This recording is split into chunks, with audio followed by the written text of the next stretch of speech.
Araling Panlipunan 4, Term 1, Week 3. Ang paksa ng ating aralin sa araw na ito ay ang pambansang teritoryo, saligan ng teritoryo, matatag curriculum. Hello kids, it's me, Teacher Frel. Don't forget to subscribe, like, share, and hit the notification bell for the latest video. Have fun learning, kids! Mga kasanayan at layuning pangpagkatuto. Una, natatalakay ang konsepto ng bansa. Tiyak na layunin. Nasasabi ang kahulugan ng hangganan at teritoryo. At natutukoy ang hangganan at lawak ng teritoryo ng Pilipinas.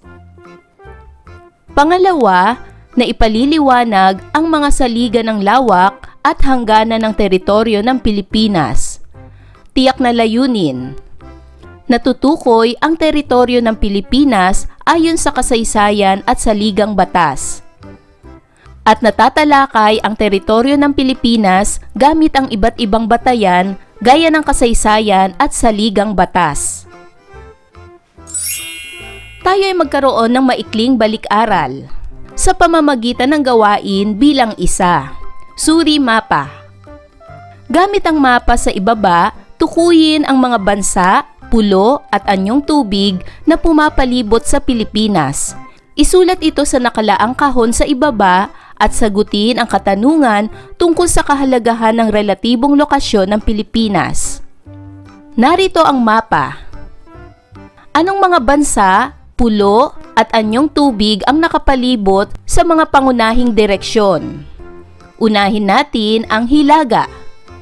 Sa Hilaga, matatagpuan ang bansang Taiwan. Sa hilaga rin ng Pilipinas, matatagpuan din ang pulo. Ito ay ang Batanes Island. Ang anyong tubig na nasa hilaga ng Pilipinas ay ang Bashi Channel. Alamin naman natin ang bansa, pulo at anyong tubig na matatagpuan sa timog na bahagi ng Pilipinas. Ang bansa na matatagpuan sa timog na bahagi ng Pilipinas ay ang Indonesia. Ang pulo naman na makikita sa timog na bahagi ng Pilipinas ay ang Tawi-Tawi. At ang anyong tubig na nasa timog bahagi ng Pilipinas ay ang Dagat Celebes. Tignan naman natin ang mga bansa, pulo at anyong tubig na nasa kanlurang bahagi ng Pilipinas. Ang bansang nasa kanlurang bahagi ng Pilipinas ay ang Vietnam at Cambodia. Ang pulo na nasa bahaging kanluran ng Pilipinas ay ang Balabac Island. At ang anyong tubig na nasa kanlurang bahagi ng Pilipinas ay ang West Philippine Sea. At tignan naman natin ang bansa, pulo at anyong tubig na nasa silangang bahagi ng Pilipinas. Unahin natin ang bansa. Ang bansa na nasa silangang bahagi ng Pilipinas ay ang Palau. Ito rin ay maituturing na pulo. At ang anyong tubig na nasa silangang bahagi ng Pilipinas ay ang Philippine Sea and Pacific Ocean. Bakit mahalagang matukoy ang relatibong lokasyon ng Pilipinas? Mahalagang matukoy ang relatibong lokasyon ng Pilipinas dahil nakatutulong ito upang malaman ang kinalalagyan ng bansa kaugnay ng mga karatig bansa, pulo at anyong tubig. Sa pamamagitan nito, mas madaling maunawaan ang heograpiya ng Pilipinas, mapadali ang paglalakbay at pakikipagkalakalan at malaman ang epekto ng klima at panahon sa bansa. Ngayon naman, gawin natin ang gawain bilang 2. Busa kaalaman. Ano ang iyong nalalaman tungkol sa sumusunod na mga salita o pahayag? Ano ang iyong nalalaman sa lokasyong relatibo? Ano ang iyong nalalaman sa tiyak na lokasyon? Ano ang iyong nalalaman sa mga bansa at katubigan sa hilaga, timog, kanluran at silangang bahagi ng Pilipinas? At ano ang iyong nalalaman sa latitude at longitude? Mga bata, isulat ninyo ang inyong nalalaman tungkol sa mga salitang ito. Dahil ang mga ito ay napag-aralan natin nung nakaraang aralin. Para sa gawain bilang 3, hashtag larawan. Panuto, pagmasdan ng larawan ng mapa. Mag-isip ng hashtag na sa palagay mo ay tumutukoy sa larawan na nagsisimula sa T at H.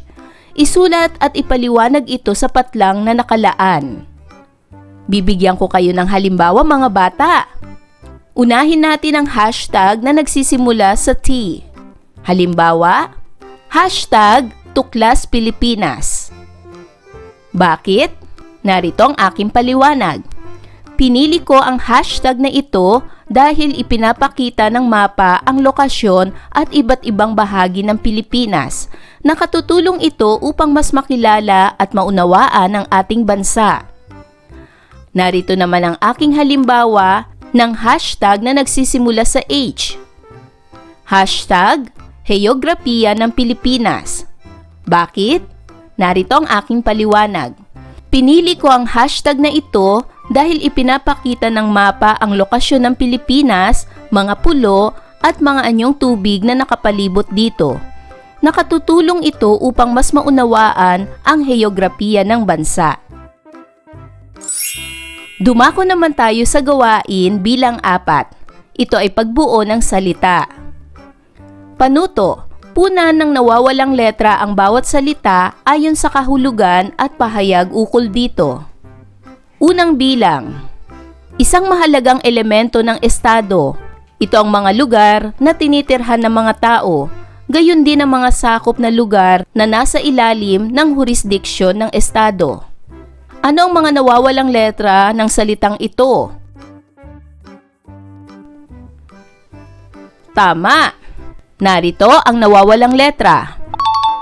Kaya ang salitang ito ay teritoryo. Pangalawa, ito ang lugar o punto kung saan natatapos o nagsisimula ang isang bagay at ang pinakamalayo o pinakamataas na punto na maaaring marating o hindi dapat lampasan. Ano kaya ang mga nawawalang letra? Upang malaman natin ang tinutukoy ng kahulugang ito.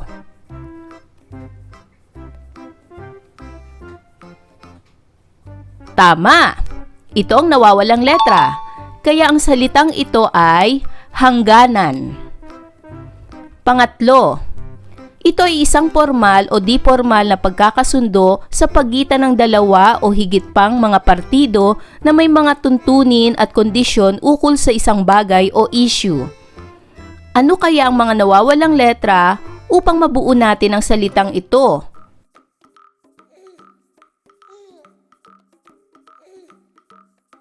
Tama! Ito ang mga nawawalang letra. Kaya ang salitang ito ay kasunduan.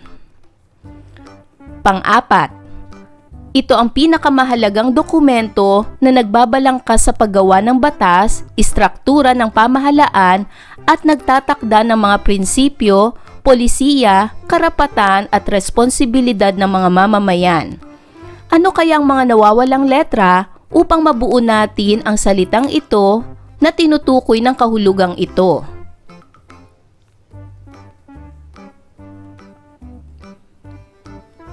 Tama! Ito ang mga nawawalang letra. Kaya ang salitang ito ay saligang batas. Dumako na tayo sa ating aralin. Ito ay ang pambansang teritoryo ng Pilipinas. Ang teritoryo ay tumutukoy sa sukat ng lupaing saklaw ng jurisdiksyon ng isang bansa o estado. Kasama rito ang mga taglay na ilog at mga lawa, bahagi ng dagat na nakapaligid sa kalupaan at ang kalawakang itaas na katapat nito. Ito ay maaaring mauri bilang kalupaan o terrestrial, katubigan or fluvial, halimbawa nito ay mga ilog at lawa, karagatan o maritime, at kalawakang itaas o aerial. Ang Pilipinas ay isang kapuluan o arkipelagong binubuo ng malalaki at maliliit na mga pulo. Ito ay matatagpuan sa Timog Silangang Asya at may lawak na lupaing 300,000 kilometro kwadrado. Samantalang ang lawak ng lupa kasama ang lawak na sumakop sa 12 milyang teritorial ng karagatan ay 538,564 kilometro kwadrado. Sa pangkalahatan, ang kabuoang lawak ng lupa at Exclusive Economic Zone or EEZ nito ay 1,208,986 kilometro kwadrado. Mahalagang matiyak ang pambansang teritoryo ng isang bansa upang maiwasan ang anumang pakikialam ng mga dayuhan. Ang kabuuang teritoryo ng Pilipinas ay nakasaad sa mahalagang kasulatan at mga datos na nababatay sa kasaysayan ng bansa at sa ligang batas. Teritoryo ng Pilipinas ayon sa kasaysayan. Ang kasalukuyang hangganan at sakop ng Pilipinas ay nasasaad sa iba't ibang dokumento tulad ng Treaty of Paris ng United States at ng Spain noong Disyembre 10, 1878. Kasunduan sa Washington sa pagitan ng Espanya at Estados Unidos noong Nobyembre 7, 1900 at kasunduan sa pagitan ng Estados Unidos at Britanya noong Enero 2, 1930. Kasunduan sa Paris or Treaty of Paris. Ang kasunduan sa Paris ay tumapo sa digmaan sa pagitan ng Estados Unidos at Espanya na naganap noong Abril 25 hanggang Agosto 1878. Nagwagi ang Estados Unidos sa digmaan. Ang kasunduan ay nilagdaan ng mga kinatawan ng gobyerno ng Estados Unidos at kaharian ng Espanya noong Disyembre 10, 1878. Nasasaad sa kasunduan na isusuko ng Espanya ang Cuba, Puerto Rico, Guam at Pilipinas sa Estados Unidos.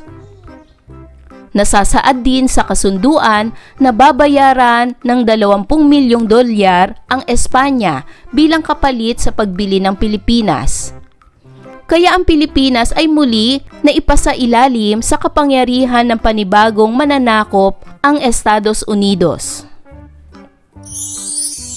Kasunduan sa Washington, Treaty of Washington. Muling nakipagkasundo ang Estados Unidos sa Espanya na magbayad ng $100,000 upang maisama ang pulo ng Cagayan or Mapun, Sibuto at Sulu, maging ang malalapit na baybayin ng Borneo sa teritoryong isinuko ng Espanya sa Estados Unidos. Ang kasunduan ay nilagdaan noong Nobyembre 7, 1900. Kasunduan sa pagitan ng Estados Unidos at Britanya. Itinakda ng kasunduang ito ang pagbalik ng Turtle Islands or Tawi-Tawi at Mangsi Islands sa teritoryo ng Pilipinas. Ang pulong ito ay nasa pagitan ng Borneo at Sulu. Pinamamahalaan ito ng mga British, kaya nang mapunta sa pamamahala ng Estados Unidos ang Pilipinas, nagkaroon ng kasunduan na isama sa teritoryo ng Pilipinas ang pulong ito. Nilagdaan ito noong Enero 2, 1930. Teritoryo ng Pilipinas ayon sa Saligang Batas. Nakasaad sa Saligang Batas ng 1987 ang hangganan at sakop ng teritoryo ng Pilipinas. Matatagpuan sa Artikulo 1, Section 1 na ganito ang isinasaad. Ang pambansang teritoryo ay binubuo ng Kapuluang Pilipinas, kasama ang lahat ng pulo at karagatang nakapaloob dito, at lahat ng iba pang teritoryo na nasa ganap na kapangyarihan o saklaw ng Pilipinas, kasama ang dagat teritorial, ang kalawakan, ang kailaliman ng lupa, ang ilalim ng dagat, ang mga kalapagang insular, ang iba pang lugar submarina. Ang karagatang nakapaligid, nakapagitan at naguugnay sa mga pulo ng kapuluan, maging anuman ang lawak at sukat, ay bumubuo sa panloob na karagatan ng Pilipinas. Sa makatuwid, ang pambansang teritoryo ng Pilipinas ay binubuo ng mga sumusunod. Kalawakang panghimpapawid. Ito ay tumutukoy sa bahagi ng kalawakang sumasakop sa teritoryong lupain at karagatan ng Pilipinas. Bahagi ng dagat na sumasaklaw ng 3 milyang palabras papuntang dagat. Ito ang hangganan ng bansa. Ilalim ng dagat. Tumutukoy ito sa lupang nasa ilalim ng dagat. Kailaliman ng lupa. Tumutukoy ito sa lupang nasa ilalim ng kapuluan. Mga dagat na napapaloob sa Pilipinas. Sumasakop ito sa lahat ng mga dagat na nasa pagitan at naguugnay sa lahat ng pulo, maging anuman ang lawak at sukat. At kalapagang insular. Ito ay sumasakop sa bahagi ng kontinente o kalupaan na nasa ilalim ng tubig na bahagi ng kalatagan ng dagat na nakadugtong sa baybayin ng isang pulo o kontinente. Ngayon ay dumako na tayo sa gawain bilang 5, input chart. Sa pamamagitan ng chart, punan ninyo ng mga impormasyon na naaayon sa hinihingi nito. Narito ang hakbang sa estratehiyang ito. Una, basahin ang impormasyong ibinigay ng guro. Pangalawa, pag-usapan sa grupo ang nilalaman ng paksa at punan ang chart ng karunungan sa loob ng 20 minuto. At pangatlo, bibigyan ng 30 minuto ang bawat grupo upang ibahagi sa klase ang impormasyong nakalap at sagot sa gawain. Narito ang chart bilang 1. Teritoryo ng Pilipinas ayon sa kasaysayan. Isulat ang mahalagang petsa para sa kasunduan o batas, gaya ng kasunduan sa Paris, kasunduan sa Washington, at kasunduan sa pagitan ng Estados Unidos at Britanya.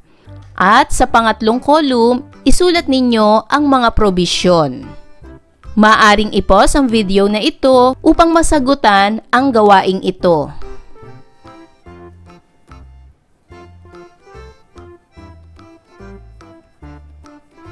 Kung tapos na kayo sa gawaing ito, narito ang tamang sagot. Para sa unang bilang, ito ay ang kasunduan sa Paris.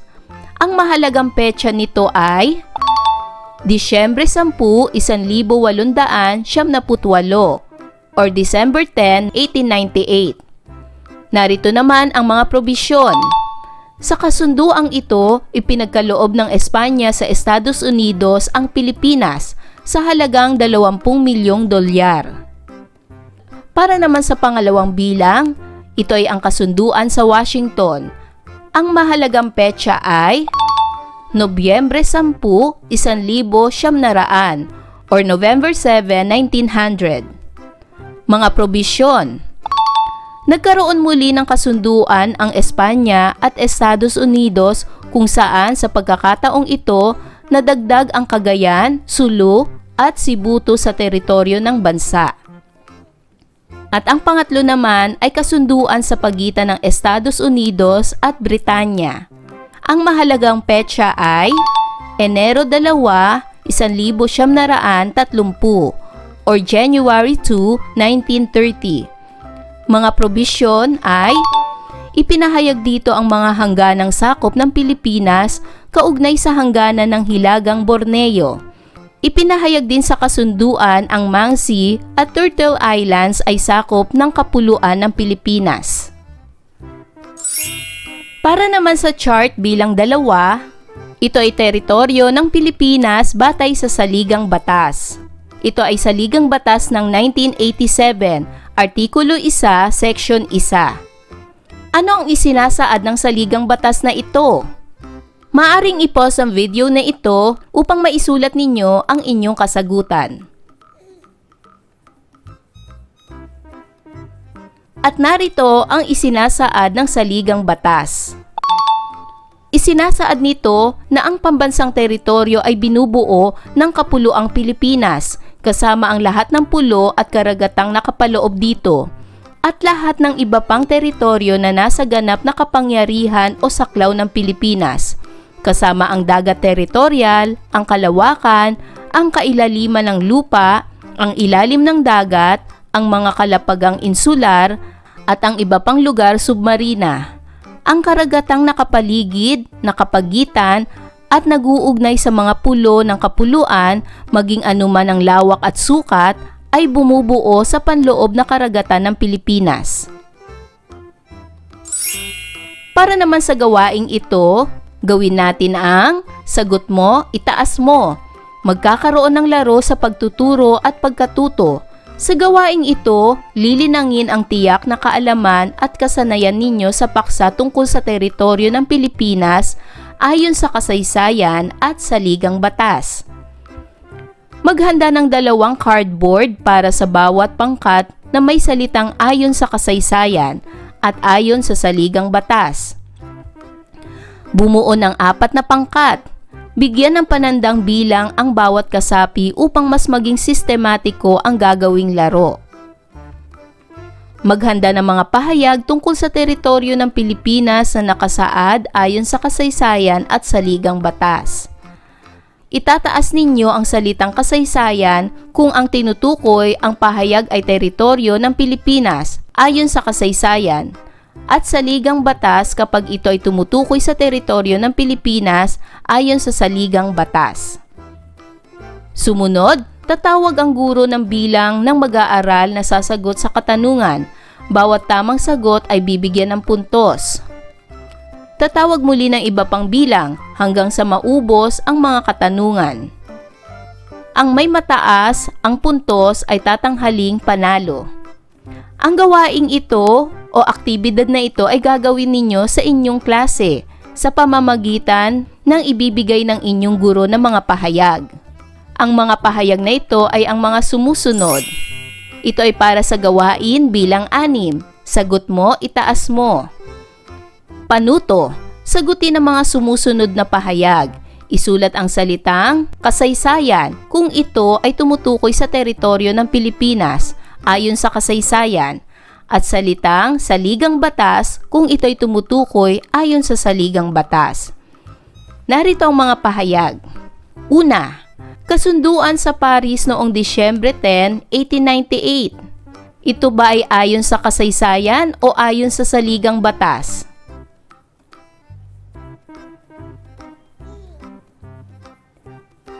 Tama! Ito ay ayon sa kasaysayan. Pangalawa, ang kalawakang panghimpapawid ay bahagi ng teritoryong lupain ng Pilipinas.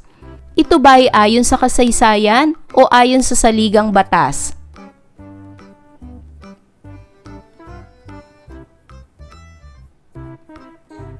Tama, ito ay ayon sa saligang batas.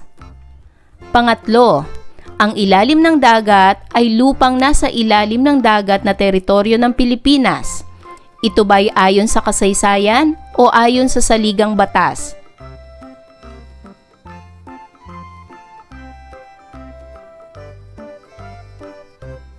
Tama, ito ay ayon sa saligang batas.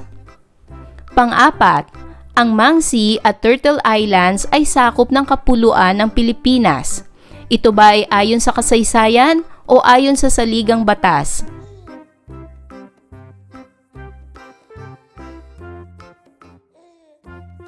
Tama, ito ay ayon sa kasaysayan. Panglima, ipinagkaloob ng Espanya sa Estados Unidos ang Pilipinas sa halagang 20 milyong dolyar.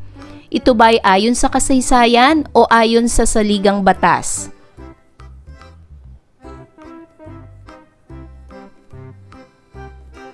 Tama! Ito ay ayon sa kasaysayan. Pang-anim, kasunduan sa Washington noong Nobyembre 7, 1900. Ito ba ay ayon sa kasaysayan o ayon sa saligang batas?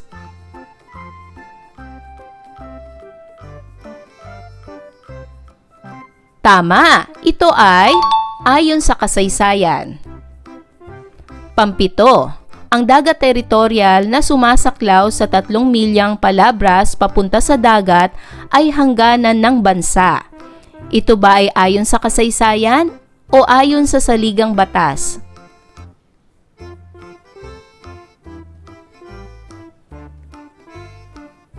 Tama, ito ay ayon sa saligang batas. Pangwalo, ang kailaliman ng lupa na lupang nasa ilalim ng kalupaan ay teritoryo ng Pilipinas. Ito ba ay ayon sa kasaysayan o ayon sa saligang batas?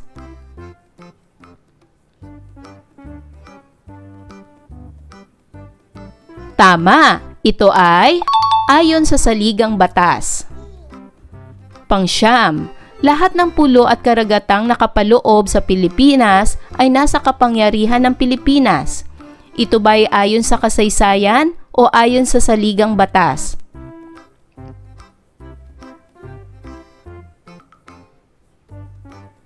Tama, ito ay ayon sa saligang batas. At pangsampu, kasunduan sa pagitan ng Estados Unidos at Britanya noong Enero 2, 1930. Ito ba ay ayon sa kasaysayan o ayon sa saligang batas?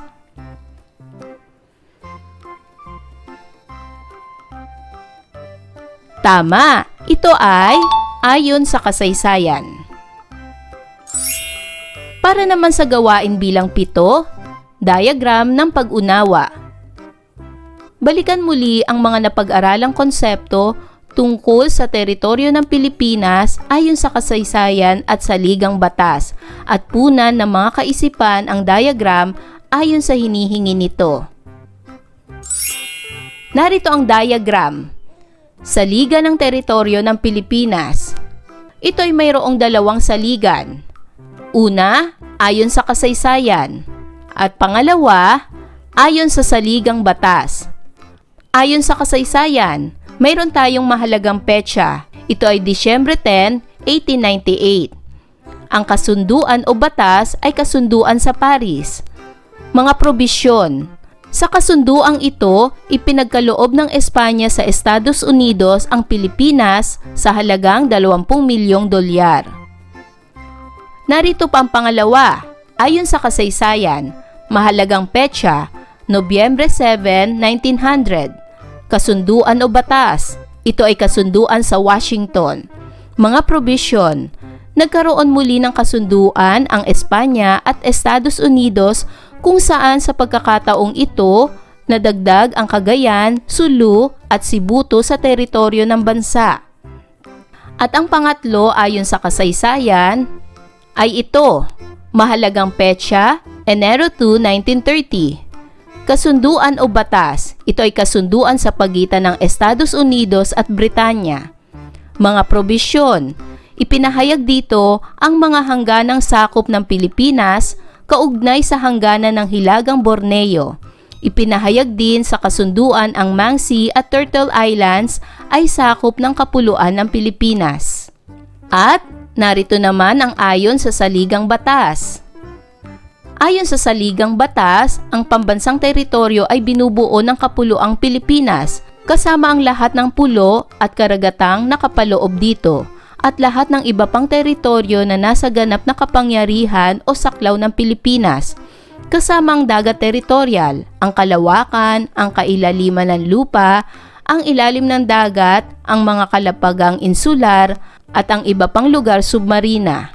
Ang karagatang nakapaligid, nakapagitan at naguugnay sa mga pulo ng kapuluan, maging anuman ang lawak at sukat, ay bumubuo sa panloob na karagatan ng Pilipinas. Para naman sa gawain bilang 8, pagninilay sa pagkatuto. Panuto, sagutin ang mga sumusunod na katanungan. Isulat ang inyong sagot sa loob ng kahon o sa inyong kwaderno. Unang tanong, anong naranasan mo habang ginagawa ang mga gawain sa pagkatuto? At pangalawang tanong, anong naramdaman mo nang malaman ang mga saligan ng teritoryo ng Pilipinas ayon sa kasaysayan at saligang batas? At para naman sa pagsusulit, pumili ng isang gawain ang inyong grupo upang lumikha ng gawain na nagpapakita ng naaayon sa teritoryo ng Pilipinas ayon sa kasaysayan at saligang batas. Ang mga pagpipiliang gawain ng inyong grupo ay: Gawain 1, lumikha ng mapa ng Pilipinas na nagpapakita ng teritoryo at hangganan nito ayon sa natalakay na paksa. Gawain 2, maghanda ng isang ulat sa pamamagitan ng pagganap bilang isang panauhin ng isang talk show tungkol sa mga issue sa teritoryo ng Pilipinas sa kasalukuyan. Gawain 3, magpakita ng isang dula-dulaan na nagsasaad ng teritoryo ng Pilipinas ayon sa kasaysayan. Gawain 4, gumawa ng isang poster na nagpapakita ng teritoryo ng Pilipinas ayon sa saligang batas. Ayan mga bata, naunawaan niyo ba ang ating aralin sa araw na ito? Kung ganon, magaling! Mga bata, sana'y marami kayo natutunan sa ating aralin. Hanggang sa susunod na video lesson, paalam! Thank you for watching!